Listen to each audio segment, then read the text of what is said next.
नमस्कार, रात के 10 बज चुके हैं। वक्त हो चुका है प्रदेश हमारा का। मैं हूं आपके साथ श्रुति श्रीवास्तव। बुलेटिन की शुरुआत बड़ी खबर के साथ कर रहे हैं। बताते चलें कि आयकर विभाग की टैक्स रीअसेसमेंट कार्रवाई में कांग्रेस को दिल्ली हाई कोर्ट से बड़ा झटका लगा है। कांग्रेस ने साल 2014, 2015 और 2016 के टैक्स रीअसेसमेंट की कार्रवाई के खिलाफ याचिका दायर की थी और याचिका जो दायर की गई थी और दिल्ली हाई कोर्ट से बड़ा झटका लगते हुए टैक्स रीअसेसमेंट में बताते चले कि जिसे हाईकोर्ट ने खारिज कर दिया है। हाईकोर्ट ने कहा है कि ऐसा लग रहा है कि आयकर विभाग ने कांग्रेस के खिलाफ पर्याप्त और ठोस सबूत इकट्ठा किए हैं। साथ ही मेगा इंजीनियरिंग ग्रुप से बरामद दस्तावेजों से ऐसे संकेत मिल रहे हैं कि लोकसभा चुनाव 2019 के अलावा 2013 और 2018 के मध्य प्रदेश विधानसभा चुनाव में कांग्रेस से जुड़े 520 करोड़ रुपए का बेहिसाब लेन देन हुआ। साथ ही साथ आयकर विभाग की रिपोर्ट के आधार पर कोर्ट के आदेश में कमलनाथ और दिग्विजय सिंह का नाम भी लिया गया। इतना ही नहीं, हाईकोर्ट ने अपने आदेश में विशेष रूप से आयकर विभाग की तरफ से जमा किए गए उन दस्तावेजों का भी जिक्र किया जिसमें कमलनाथ के आधिकारिक आवास से दिल्ली में कांग्रेस मुख्यालय में 20 करोड़ रुपए ट्रांसफर करने और दिग्विजय सिंह को किए गए 90 लाख रुपए के भुगतान के सबूत है।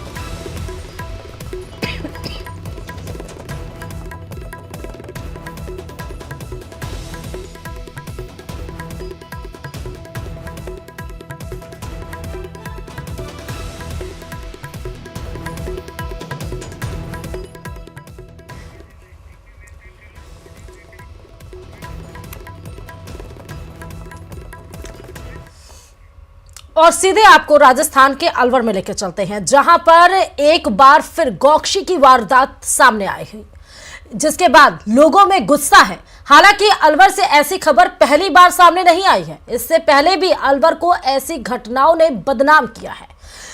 कहां हुई गौकशी और कौन है गौकशी करने वाले, देखिए इस हमारी खास रिपोर्ट में।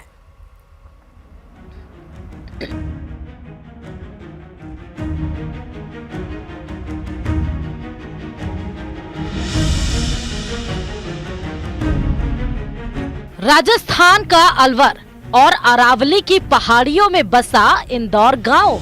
आपने इस गांव का नाम कभी सुना है? अगर नहीं तो हम आपको इस गांव में हो रहे ऐसा बर्बर कांड बताएंगे जिसके बाद आप कभी इस गांव को नहीं भूल पाएंगे, क्योंकि इस गांव में बीफ मंडी लगती है। बीफ मंडी मतलब गायों को काटा जाता है और उसका मांस बेचा जाता है। गौ तस्करी के लिए कुख्यात ये गांव अब चर्चाओं में आ गया है। वैसे तो आप इस गांव को मेवात में ही मानकर चलिए, क्योंकि एक तरफ हरियाणा का मुस्लिम बहुल जिला नूह इस गांव के साथ लगता है। पूरी घटना का खुलासा गाय चोरी की वारदात के बाद हुआ। अगर इसी गांव के रविंद्र मेघवाल की 2 गाय 19 मार्च को चोरी नहीं हुई होती तो रविंद्र मेघवाल जब अपनी गाय को ढूंढने के लिए निकला तो गाय के पैर के निशान जंगल की तरफ जाते हुए मिले, जिसके बाद रविंद्र 6 से 7 लोगों को लेकर पहाड़ पर गाय की तलाश में पहुंच गया। लेकिन पहाड़ पर पहुंचकर जो रविंद्र ने देखा वो हैरान करने वाला था। पहाड़ पर गायों के अवशेष ही अवशेष थे।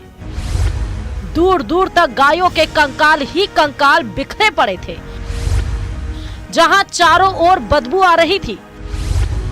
इस दौरान कुछ लोग भी वहां गौकशी की घटना को अंजाम दे रहे थे। उनकी नजर जैसे ही रविंद्र और उसके साथ आए लोगों पर पड़ी तो वे छुरा लेकर उनके पीछे भागे। इन सभी ने बड़ी मुश्किल से भागकर अपनी जान बचाई। पीड़ित रविंद्र ने 21 मार्च को चौपानकी थाने में अपनी गाय के लापता होने और गौकशी का मामला दर्ज करवाया। थोड़ी देर में मेरी डिस्कशन होगी एसपी साहब, कलेक्टर साहब से भी, और निश्चित तौर पे ये सारी की सारी चीज़ों को डिस्कस करके उसकी अब तक की कार्रवाई का जो आंकलन और आगे की कार्य योजना सब। अब आप सोचिए कि आपके शहर में आपके घर के पास ऐसी घटनाएं भी घट रही हैं और गौकशी करने वाले का साहस भी इतना है कि वो बेखौफ होकर बिना डरे ऐसी वारदात को अंजाम भी दे रहे हैं। लेकिन सवाल पुलिस से भी है, क्योंकि समय समय पर ऐसी घटनाएं लगातार सामने आती रही। पुलिस ने गौ तस्करों को पकड़ा भी, लेकिन फिर भी ऐसी घटनाएं हो रही हैं। न्यूज़ 18 राजस्थान के लिए अलवर से राजेंद्र शर्मा की रिपोर्ट।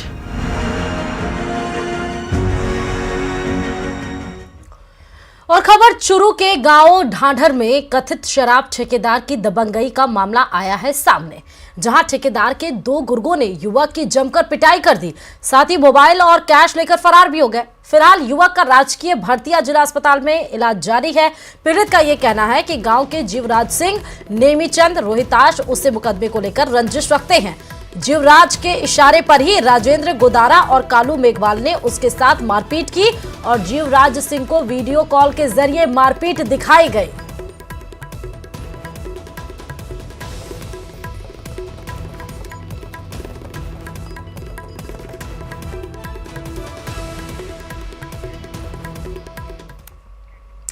और बात नाबालिग से दुष्कर्म की। चूरू जिले के भालेरी थाना अंतर्गत एक गांव में 15 वर्षीय नाबालिग को गाड़ी से अगवा कर सामूहिक दुष्कर्म करने का मामला सामने आया है। नाबालिग के पिता की रिपोर्ट पर भालेरी थाना में एक नामजद और एक अज्ञात के खिलाफ आईपीसी और पॉस्को की धाराओं में मुकदमा दर्ज हुआ है। पीड़िता का राजकीय भरतिया जिला अस्पताल में मेडिकल करवाया गया। पुलिस ने नाबालिग की रिपोर्ट पर एक नामजद व अज्ञात के खिलाफ पॉस्को की धारा में मामला दर्ज कर लिया है।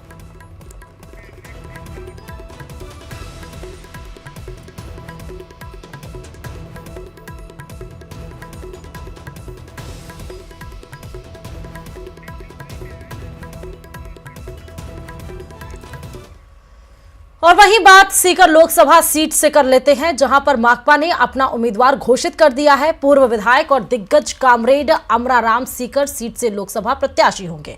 कांग्रेस ने इस सीट को गठबंधन प्रत्याशी के लिए छोड़ दिया था। अमराराम ने एक प्रेस कॉन्फ्रेंस में खुद के प्रत्याशी घोषित होने की जानकारी भी दी है। उन्होंने कहा है कि दोनों पार्टियों के राष्ट्रीय नेतृत्व ने गठबंधन के तहत माकपा को सीकर सीट दी। क्या कुछ और कहा वो आपको सुनाते हैं। ठग तो भारतीय जनता पार्टी है। 400 वाला सिलेंडर 1100, डीएपी का 400 का बैग 1400, ये ठग नहीं है तो और क्या है।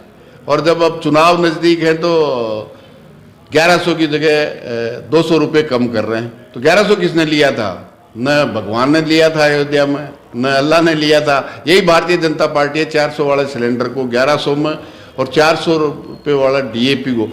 और नौजवानों के साथ तो किस तरह का मजाक करते हैं। ठग तो वो हैं।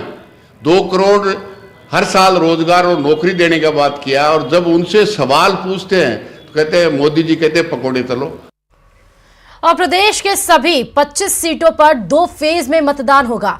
पहले चरण में 12 लोकसभा सीटों पर चुनाव होंगे और वहीं दूसरे चरण में 13 सीटों पर मतदान कराए जाएंगे, जिसमें पहले चरण की वोटिंग 19 अप्रैल 2024 को होगी और वहीं दूसरे चरण की वोटिंग 26 अप्रैल 2024 को कराई जाएगी। उससे पहले प्रत्याशी नामांकन दाखिल करेंगे। ऐसे में पर्चा भरने के लिए प्रत्याशियों ने ज्योतिषाचार्यों से संपर्क साधना शुरू कर दिया है।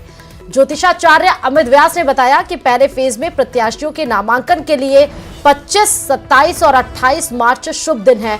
वहीं दूसरे फेज के लिए 1, 3 और 4 अप्रैल शुभ दिन है। साथ ही उन्होंने बताया कि प्रत्याशी अभिजीत मुहूर्त में नामांकन करे। क्या कुछ और बताया है वो आपको सुनाते हैं। लोकसभा चुनाव 2 चरणों में होने जा रहे हैं, जिसके लिए प्रत्याशियों के द्वारा जो नामांकन किए जाने प्रस्तावित हैं वो 22 मार्च से 28 मार्च का पहला फेज है, जिसमें 3 मुहूर्त निकलते हैं जो कि काफ़ी शुभ हैं। वो है 25 मार्च, 27 मार्च और 28 मार्च। चूँकि 25 मार्च को होली होने की वजह से, धुलंडी होने की वजह से हो सकता है व्यवहारिक रूप से आप उस कार्य को संपन्न नहीं कर पाएँ, मगर 27 मार्च को बुधवार है, शुक्रवार है। ऐसी स्थिति में 11 बजे से लेके और 12:30 बजे तक आप नामांकन भर सकते हैं। और चलिए खबरों में आगे बढ़ते बताते चले कि लोकसभा चुनाव से पहले प्रदेश में सुरक्षा व्यवस्था चाक चौबंद की जा रही है। प्रशासन निष्पक्ष और शांतिपूर्ण तरीके से चुनाव के लिए पूरी कोशिश कर रहा है। इसी कड़ी में राजस्थान पुलिस ने भय मुक्त मतदान के लिए फ्लैग मार्च भी किया है। देखिए रिपोर्ट।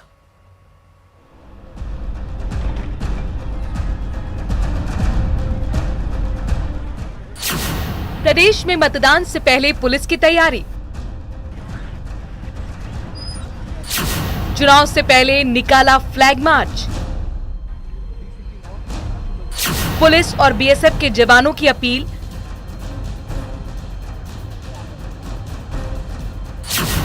जनता से शांतिपूर्ण मतदान की अपील। प्रदेश में 19 और 26 अप्रैल को 2 चरण में मतदान होने जा रहा है, लेकिन उससे पहले प्रदेश की सुरक्षा व्यवस्था को चाक चौबंद किया जा रहा है ताकि चुनावों को पारदर्शी तरीके से निष्पक्ष और शांतिपूर्ण कराया जा सके।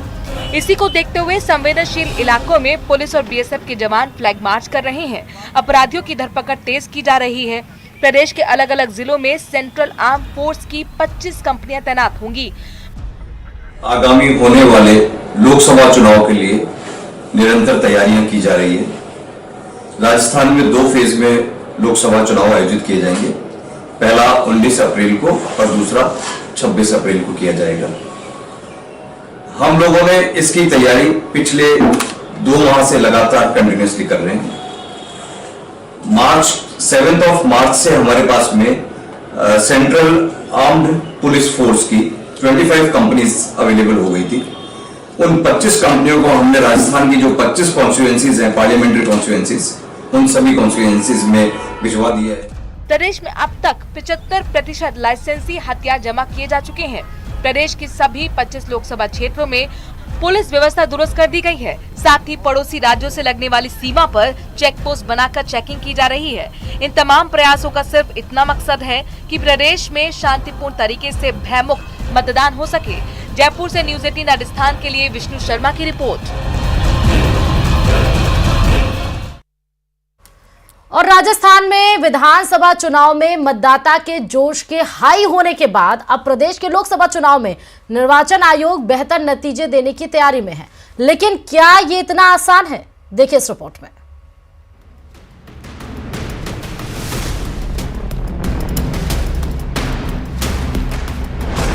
मतदान प्रतिशत में कैसे हो सुधार?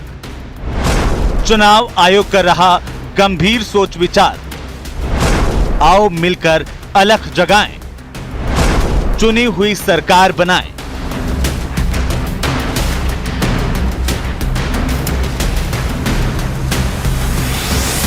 देश में चुनावों का बिगुल बज चुका है। मतदान की तारीखें भी सामने आ गई हैं।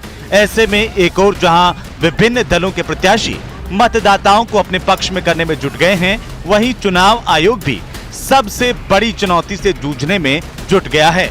चुनौती ये कि मतदान प्रतिशत कैसे बढ़ाया जाए, मतदान में लोगों की अधिकतम भागीदारी कैसे सुनिश्चित की जाए।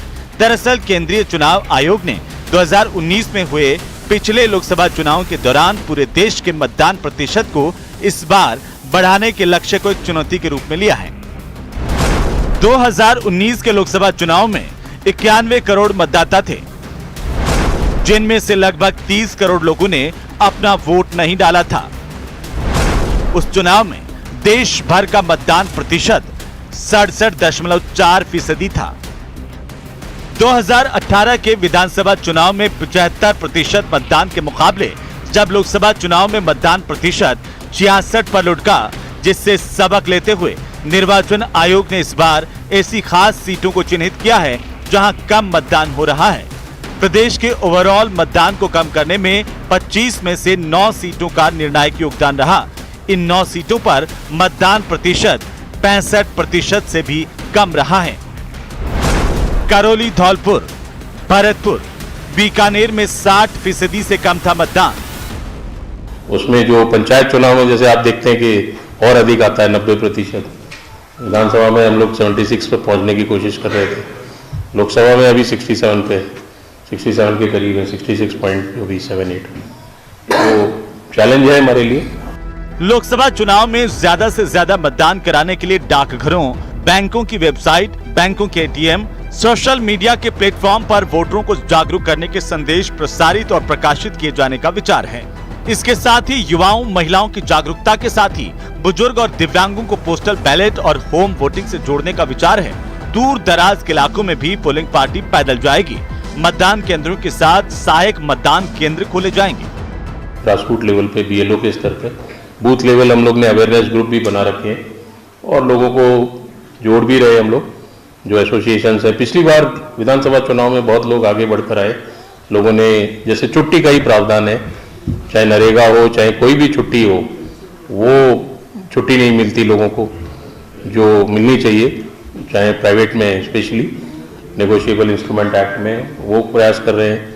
तो इस तरह के जो लेबर एरियाज हैं जहाँ उनको नहीं आने को मिलता है, अलग अलग आइडेंटिफिकेशन है, कुछ माइग्रेशन भी है, माइग्रेशन बाहर रहते हैं लोग, तो ये चैलेंजेस तो हैं, लेकिन उसको हम लोग हमारी टीम जो है बूथ लेवल पे वो पूरा प्रयास कर रही है कि हम लोग हेला टोली बोलते हैं, स्वीप के कई कार्यक्रम चला रहे हैं। और लास्ट के 7 दिन में आपने देखा होगा, पिछली बार हमने महिलाओं के लिए अलग अलग PWD के अलग, ट्रांसजेंडर्स को जोड़ने का, और शहरियाज जो हमारे PVTG कहलाते हैं उनको जोड़ने का, आयोग का बिल्कुल स्पष्ट है कि इंक्लूसिव चुनाव होना चाहिए।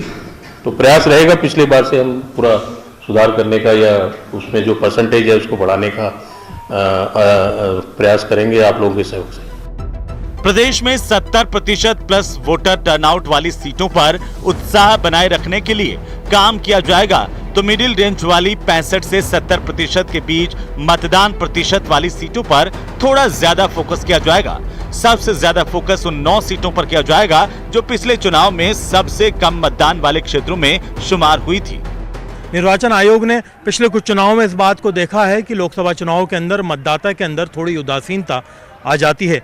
साल 2019 के लोकसभा चुनाव में कुछ खास सीटों को चिन्हित किया गया है, जिनमें 9 सीटें ऐसी हैं जिनके ऊपर खास फोकस किए जाने की ज़रूरत है। वहीं पर कुछ सीटें अच्छी भी हैं जहां पर अच्छा मतदान किया गया है, लेकिन वहां पर जो मतदाता है उसका उत्साह बरकरार रखने की कोशिश की जानी चाहिए।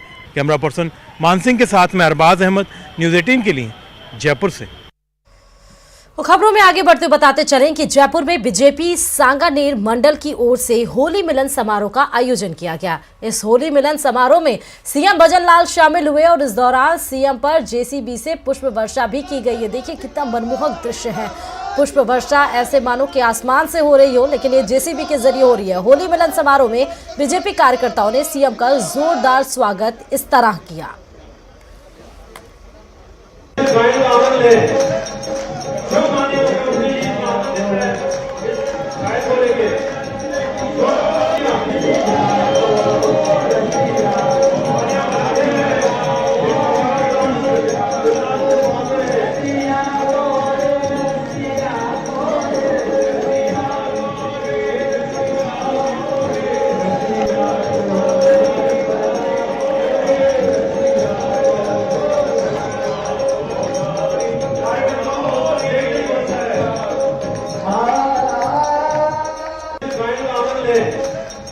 मित्रों, आपको लगता होगा, क्योंकि मेरे को भी कई बातें याद आती हैं। चुनावों के बीच में मैंने कई बात आपको कही थी और मैंने ये भी कहा था कि आप नहीं, मैं आपके बीच में आऊंगा। वो मुझे ध्यान है, एक एक बात मुझे ध्यान है जो मैं आपके चुनाव के बीच में आपसे कही थी, लेकिन मुझे भी नहीं पता था कि मैं इतना बिजी हो जाऊंगा।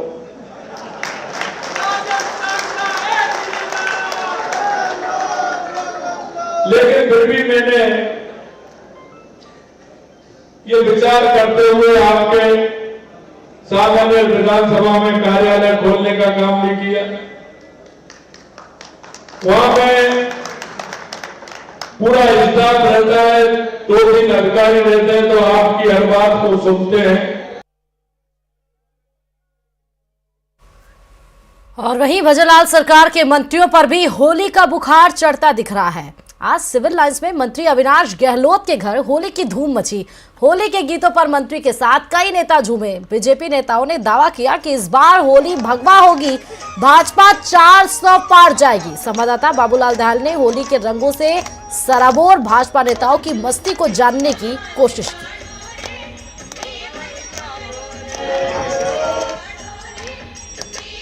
में होली का हुड़दंग शुरू हो गया है, मंत्री होली के रंगों में डूब रहे हैं। मैं मंत्री अविनाश गहलोत के घर पर हूं, जहां आप देख सकते हैं कि होली की मधुर धुनों के ऊपर मंत्री नाचते हुए दिख रहे हैं आपको। अविनाश गहलोत, साथ में राज्यसभा सांसद राजेंद्र गहलोत और बीजेपी के प्रदेश मंत्री भूपेंद्र सैनी पिंटू।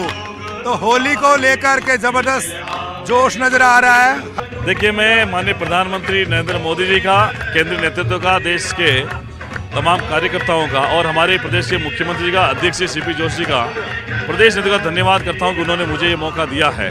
तो मैं आज के इस अवसर पर न्यूज़ 18 के माध्यम से राजस्थान के संपूर्ण क्षेत्रवासियों को, प्रदेशवासियों को होली के इस पावन त्योहार की बहुत बहुत बधाई देता हूँ, शुभकामनाएं देता हूँ। भारतीय जनता पार्टी के प्रति कार्यकर्ताओं का जोश है, जनता का जोश है और राजस्थान की 25 सीटें जब जीतेंगे, 4 जून को गिनती होगी, निश्चित ही दूसरी होली भी हम लोग मनाएंगे और 30 कार्यकाल, यशस्वी कार्यकाल के लिए देश की जनता ने तय कर लिया नरेंद्र मोदी को प्रधानमंत्री बनाने के लिए। और ये जो कार्यकाल होगा ऐतिहासिक फैसलों का होगा, उसमें राजस्थान को, भारत को आगे बढ़ाने के लिए हम सब मिलकर मेहनत करेंगे। हमारे साथ में राज्यसभा के सांसद राजेंद्र गहलोत भी हैं। गहलोत साहब, किस तरह से होली आई है इस बार आपके? एक और तो होली का माहौल और उत्साह है, मस्ती है, दूसरी ओर चुनाव को लेकर लोगों के अंदर एक इच्छुकता है। वो इच्छुकता है आने वाले समय में जो चुनाव के माहौल के अंदर लोगों का ये सोच है कि ये भगवा होली होगी। मैं समझता हूं कि 5 लाख से ज्यादा वोटों से प्रत्येक सीट को हम जीतेंगे। हर कार्यकर्ता जोश में, उत्साह में और होली का पर्व अभी एक दोबारा मनाएंगे। तो होली की मस्ती सिविल लाइंस में हर तरफ दिख रही है। मंत्रियों के बंगलों पर होली का हुदंग चल रहा है और अगले 3 दिन तक होली का त्यौहार इसी तरह से बीजेपी के नेता और कार्यकर्ता मनाते हुए दिखेंगे। कैमरा पर्सन मान सिंह के साथ बाबूलाल धायल, न्यूज़ 18 जयपुर। और केंद्र जल शक्ति मंत्री एवं जोधपुर लोकसभा के तीसरी बार प्रत्याशी गजेंद्र सिंह शेखावत ने जोधपुर के फल एवं सब्जी मंडी में आयोजित फाग महोत्सव में शिरकत की और इस दौरान शेखावत अपने आप को रोक नहीं पाए और गेरियों साथ शेखावत ने डांडिया हाथ में थाम ली और जमकर ठुमके लगाए, होली की मस्ती में डूब के नजर आए। गौरतलब है कि गजेंद्र सिंह शेखावत सांस्कृतिक कार्यक्रमों में अक्सर दिल से शिरकत करते हैं और उसी के रंग में रंगते हुए नजर आते हैं। विशेषकर फाल्गुन के महीने में शेखावत के दिल में ठेठ मरवाड़ी मस्ती उठ जाती है। ऐसे में शेखावत ऐसे कई कार्यक्रमों में नृत्य करते और होलिया गान करते नजर आते हैं।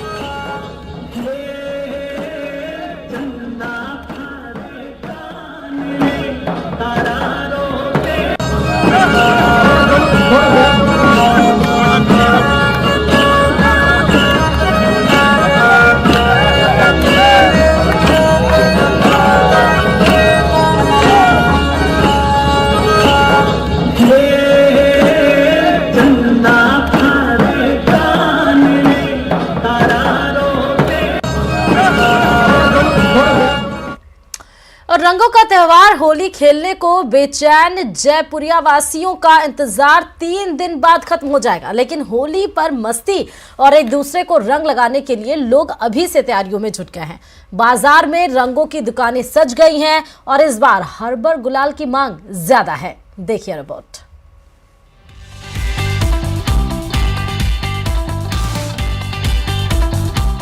राजधानी के बाजारों में होली का पर्व परवान पर है। ऐसे में पिचकारी से लेकर रंग गुलाल तक की डिमांड मार्केट में देखी जा रही है। जैसे जैसे रंगों का त्योहार करीब आ रहा है, वैसे वैसे बाजारों में चहल पहल तेज होती जा रही है। तस्वीरें राजधानी जयपुर की हैं, जहां के बाजार होली के लिए पूरी तरह से सज चुके हैं। शहर में 25 मार्च को होली का त्योहार धूमधाम से मनाया जाएगा। इसके लिए बाजार में हर्बल रंग पहुंचने भी शुरू हो गए हैं। हर्बल रंग लोगों की पहली पसंद बने हुए हैं। यहाँ पे ना ऑर्गेनिक कलर परचेज करने के लिए हैं, क्योंकि जो बाहर जो मिलते हैं केमिकल्स वाले कलर्स आते हैं जो हमारी स्किन के लिए बहुत ही नुकसानदायक है। तो यहाँ पे जो ये कलर मिल रहे हैं, जो गुलाल मिल रही है, बिल्कुल एकदम ऑर्गेनिक है। इसमें किसी कोई मिलावट नहीं है। महंगे नहीं, सही है, ठीक है। होली का माहौल बहुत एक्साइटफुल है, लोग बाग आ रहे हैं, बड़े एक्साइट हो के खरीदारी कर रहे हैं। वो हमारे से रंग और गुलाल दोनों ही मतलब अच्छे चल रहे हैं। चौक चौराहों पर अबीर गुलाल की दुकानें सज गई हैं। होली का बाजार मेड इन इंडिया के सामान से गुलजार है। हालांकि प्राकृतिक रंगों पर महंगाई की मार है। पहले तो सबको होली की हार्दिक शुभकामनाएं रंग भरे त्योहार की। लेकिन अभी देखा जा रहा है कि मार्केट में जो कलर्स आ रहे हैं उनमें बहुत ज़्यादा केमिकल्स हैं और ये सबकी स्किन के लिए काफ़ी ख़राब भी है। उमंग उल्लास से होली खेली जा रही है। इस साल, इस वर्ष ऑर्गेनिक कलर की ज़्यादा डिमांड है। लोग ऑर्गेनिक कलर ज़्यादा मांग रहे हैं, इसी को ज़्यादा पसंद कर रहे हैं। केमिकल कलर्स में शीशा, पारा, क्रोमियम और एमोनिया जैसे खतरनाक रसायनों का इस्तेमाल किया जाता है। ऐसे में होली खेलते समय अगर ये रंग गलती से मुंह के भीतर चले जाते हैं तो कैंसर जैसी गंभीर बीमारी की चपेट में भी आ सकते हैं। इसीलिए डॉक्टर स्किन फ्रेंडली हर्बल गुलाल के साथ सेफ होली मनाने की सलाह देते हैं। बेशक हर्बल गुलाल थोड़े महंगे हैं, लेकिन रंग में भंग ना पड़े, इसीलिए खुशी खुशी लोग ऊंची कीमत को भी अफोर्ड कर रहे हैं। न्यूज़ 18 राजस्थान के लिए जयपुर से महिमा जैन की रिपोर्ट।